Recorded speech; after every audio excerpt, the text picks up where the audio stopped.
Unit 12 I know sheet. This is to get you ready for your Unit 12 test coming up. The Unit 12 test itself is going to be 40 points. It's going to be 30 questions. It'll be a variety of different types of questions. It's going to be matching, short answer, multiple choice, true, false. And there will be, it says one on there, it's actually probably going to be 3 long answer type questions. Your 3 long answer type questions will be as follows. This is for 5 points. Which side, North or South, was more to blame for starting the Civil War? So was it the free states of the North that were to blame, or the slave states of the South? And in 5 sentences, you're going to have to explain that answer. In at least 3 sentences, this one's worth 3 points. List and explain reasons why some southern states chose to secede, in other words, to leave the United States. And then the last question there, in at least 3 sentences, list and explain reasons why some southern states chose not to secede, meaning why some southern states chose to stay with the United States and not to leave. So they chose to stay instead. We'll go over each one of these things here, each one of the things listed, which is all fair game for your test. The Northwest Ordinance. Northwest Ordinance basically outlaws slavery in the territories in the United States. This was done earlier on in this 1850s time period that we're talking about. In essence, it basically said that slavery in the territories was going to be outlawed, and this became a precedent for the argument to abolish slavery throughout the United States. So people who were anti-slavery looked at the Northwest Ordinance and said, well, there can't be more slavery in the United States because the Northwest Ordinance outlawed it. We talked, of course, on yesterday about the Missouri Compromise. Earlier in the unit, we talked about it. This is the idea to keep the number of slave states equal to the number of free states. Remember, I talked about for every free state, you have to have a slave state. For every slave state, you have to have a free state. This idea was put forth by Henry Clay. Of course, it kind of made this line to where slavery was allowed south of there, but not allowed north of there. And it kind of ruled the United States for about 30 years. Wilmot Proviso was a bill that attempted to pass into law in 1846. It would have banned slavery in the territories won by the United States from Mexico. So think back to that Mexican-American War that we talked about. You guys did projects about. It was passed in the House, but not in the Senate, which means the Wilmot Proviso was not law then in the United States. And what it did is it caused Americans to still argue about slavery in the Western territories. So you had some Americans saying, yeah, this Wilmot Proviso is going to be great. It's going to ban slavery out there, but it only passed in the House of Representatives, not the Senate, which means it did not become law. Of course, earlier in the unit, we talked about the Dred Scott decision. Dred Scott was this slave living with his master in a free territory of Wisconsin. The master, of course, dies, does not leave Dred Scott to anyone, and Dred Scott, of course, claims, I'm a free man, and the United States government, including the Supreme Court, says, no, you're not. It says he's still a slave, and therefore is going to be sold back into slavery. Devastating blow, obviously, not only for Dred Scott, but for anyone working against slavery in the United States. Compromise of 1850. Of course, we did not have the compromise, the Missouri Compromise followed in this particular instance, which is why we get this compromise. Under the Compromise of 1850, California becomes a free state, which means voters in the Western territories, your Utahs, your New Mexicos, will decide for themselves whether or not they want slavery. Now, these areas deciding for themselves is going to be called popular sovereignty, which simply means the people decide. So the territories themselves were going to decide over the issue of slavery, which, of course, is going to lead to fighting in those territories as well. Compromise of 1850 also results in this strict fugitive slave law. Remember, that's that law that says if you are a slave and you escape to the north, too bad. You're no longer free.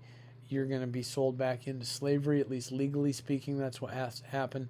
So now for fugitive slaves to really be free, they need to go all the way to Canada in order to become free. A lot of Americans hoped this would end the issue of slavery out west. It did not. Fugitive Slave Act, of course, otherwise known as the Fugitive Slave Law, which is what I just talked about up here, was the law requiring all fugitive and runaway slaves to be returned to their owners. And, of course, now to truly become free, slaves would have to get to Canada because slavery is now, permitted in the United States. And even if you were helping an escaped slave, that is now illegal. Uncle Tom's Cabin, written by a woman named Harriet Beecher Stowe, is a really popular book in the mid-1800s. It discussed slavery and really helped a lot of Americans, especially in the North, to understand what slavery was really like. And a lot of Americans said, this is wrong, this is immoral, this is unjust, and we can't allow this. And so Uncle Tom's Cabin becomes this book that causes a lot more controversy to this whole slavery question, and definitely causes people to get upset and consider changing things. Kansas-Nebraska Act basically organizes two federal territories, one being Kansas, one being Nebraska. This is before they were states, where basically the same idea as what we talked about above with Utah and New Mexico, in that popular sovereignty, in other words, the people are going to decide the issue of slavery. So now you have people in Kansas, you have people in Nebraska. They're going to decide for themselves whether or not they want slavery. This, of course, leads to more fighting, what's called Bleeding Kansas, where you have abolitionists, people who are anti-slavery, and people who obviously love slavery. Fights broke out, and it's estimated that somewhere between 50 and 200 people were killed over this idea of, is Kansas going to have slaves or not? Major reason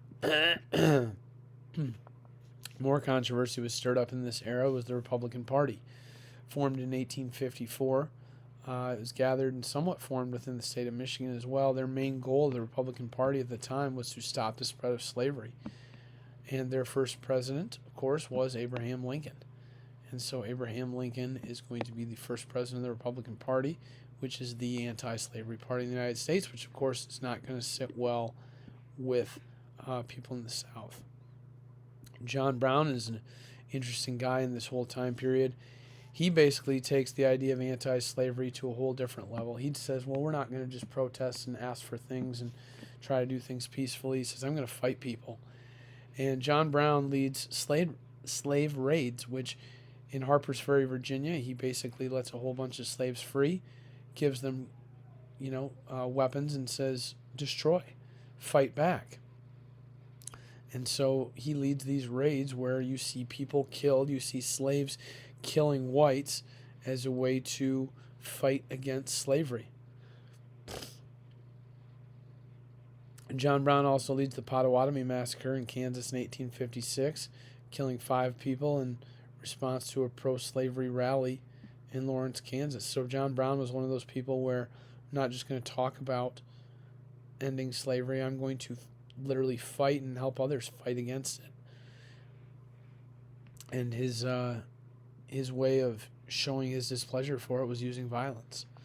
Election of 1860, of course, had 4 candidates, Abraham Lincoln being the most notable. He was the Republican candidate. And, of course, you had Douglas, Breckinridge, and Bell.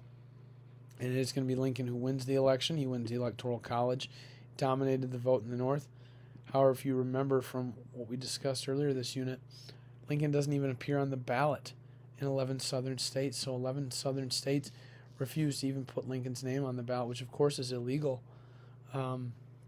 But, of course, Lincoln being elected, of course, leaves the South very, very upset, very angry, very wanting to fight. Fort Sumter, you guys did an assignment already about Fort Sumter. This is the start of the Civil War. You got Major Robert Anderson of the Union surrendering the fort to the Confederacy. He was lacking food and supplies. The Confederates opened gunfire. Fort Sumter, of course, in Charleston, South Carolina. The South felt like, well, we're not going to let the North run a southern fort, so they attacked and they took over the fort. Interestingly, about the battle itself, there were no casualties, no deaths, but there were 2 Union casualties in the surrender ceremony with a 100-gun salute that was fired, and a pile of cartridges blew up from the spark of the guns and killed 2 soldiers. So kind of crazy that the first battle of the war, nobody actually dies until the surrender ceremony. Just really kind of a strange story. Middle Passage, we talked about this during our lesson on slavery. This is the journey slaves took from Africa to the United States. Of course, we talked about tight pack versus loose pack. Tight pack, of course, there's a lot of them on a slave ship. Loose pack, a lot more space. Slavery, what was life like? Describe why Southerners needed it. Slavery, of course, long hours in the field, typically working about 6 days a week. They could and would often get whipped and mistreated. Slave quarters, the places where slaves lived, not very nice as opposed to houses. Most slaves were used in the fields, though some were used in households as well. Of course, you had runaways who could encounter slave catchers. Africans, of course, were the ones brought to the United States to be slaves. They would endure, of course, the Middle Passage. They'd be auctioned off on blocks to see who was going to take them home as property. Southerners, of course, argued that this was justifiable based on the fact that slavery was essential to the Southern economy. In other words, the Southern way of life revolved around slavery. It required slaves. And obviously, this is one of, if not the biggest reason the Civil War started. Northerners, of course, really started to believe that slavery was immoral, it was wrong, it was not okay to hold other human beings as slaves, and so this is one of the reasons we see this fight breaking out. Reasons we had the Civil War. We've talked about slavery, but other reasons are just the differences in the economies of the North and the South. North relying a lot on factories, and of course the South relying so much on slavery and farming. The election of 1860 was a big one, with the South getting upset that Lincoln, an anti-slavery person, would be elected. And then this other issue is just called states' rights. That is, the Southern states believing, look, we have the right to essentially do what we want to do. In other words, if we don't like what the United States government has to say, we are going to institute our own rights and do what's best for our states. And that's what the South wanted to do, and that's why they broke away in large part. Why did some Southern states choose to leave the Union and why others chose not to secede? Well, for starters, it depended on how much they relied on slavery. Those states in the Deep South that did secede first, your Floridas, your Alabamas, your Georgias, your Mississippis, Louisiana, they seceded because, South Carolina, half of their people basically were slaves, and if they were to lose those slaves, of course, there was a huge financial change that would take place. There was a huge societal, cultural change that would take place, and these southern states really wanted to keep their way of life, and so they chose to secede because they saw Lincoln's coming as president to be a sign that slavery was going to possibly go away. Why other southern states chose not to secede, Maryland, Delaware, Missouri, and Kentucky, those are 4 great examples. Those are all slave states that decided not to leave the Union. And the reasons they didn't leave were, slavery was not as important in those states. Yes, they had slavery. However, it wasn't the only way of making money in those states. It wasn't completely their way of life and their culture, although it was part of it. But they wanted to wait and see what was going to happen. Would Lincoln even try to take away their slaves, or would he just try not to expand it? And so they chose to stick with the United States, partially, too, because they were afraid, well, if we join up with the Confederacy, these are the first few states that are going to be invaded, and they'd take a lot of the brunt of the casualties in the fighting. So therefore, their states chose to remain with the United States. Of course, like I talked about, the further south states, slavery a huge part of their economy. They were big believers in states' rights, and that having a big reason that the South, of course, wanted to break away and do their own thing. What would Northerners want in a politician? Northerners are going to want someone who's anti-slavery, someone who's pro-factory, someone who's pro-national government. Lincoln represented this in a major way. He was going to do what the national government said. Of course, he didn't like slavery, and he wanted to build up the industry within the United States. Southerners, what would they want in a politician? Well, of course, they'd want someone who was pro-slavery. They want someone who would support states' rights, and they'd really want someone who is very pro-agriculture, someone who is very in favor of farming and plantation life.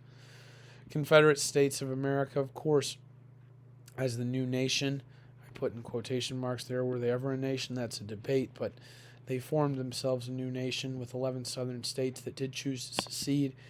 not going to ask you this on the test to identify all these, but just for you to be familiar with them. South Carolina, Florida, North Carolina, Georgia, Alabama, Texas, Louisiana, Arkansas, Virginia, Mississippi, and Tennessee are going to be these states. And your other essay question here, of course, this is what you need to answer in 5 sentences.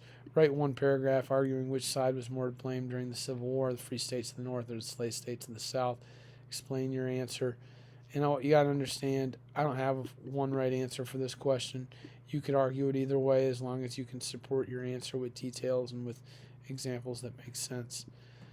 If you're done going through this, I would highly recommend as well that you review your Unit 12 information prior to us taking the test. If you're listening to this in April of 2024, our test is going to be on Monday. Feel free to message me if you have any questions. Have a great day.